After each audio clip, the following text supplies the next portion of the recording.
पुण्यातील IT hub हिंजवडीतून एक धक्कादायक प्रकार समोर आलाय।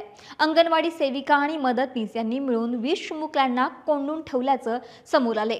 काही काळानंतर त्या चिमुकल्यांनी जेव्हा आरडाओरड करायला सुरुवात केली तेव्हा अंगणवाडी सेविकांचा हा प्रताप समोर आला। माहितीनुसार हिंजवडीतील अंगणवाडी क्रमांक 3च्या सेविका सविता शिंदे आणि मदतनीस शिल्पा साखरे यांनी चिमुकल्यांसोबत हा धक्कादायक प्रकार केला। याबाबत जेव्हा त्यांना जाब विचारला तेव्हा त्यांनी सांगितलं की ग्रामपंचायतीमध्ये एका माजी सरपंचानं बैठकीला बोलावलं म्हणून आम्ही मुलांना आत ठेवून अंगणवाडीला कुलूप लावल्याची माहिती समोर आली।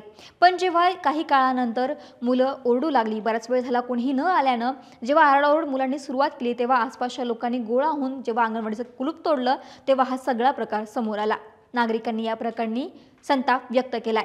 त्यानंतर मुळशी पंचायत समितीचे बाल विकास प्रकल्प अधिकारी धनराज गिरम यांना याबाबत कल्पना दिली। त्यांनी दोघींना सुद्धा बैठक सोडून तातडीनं अंगणवाडीमध्ये कुलूप तोडायचे आदेश दिले।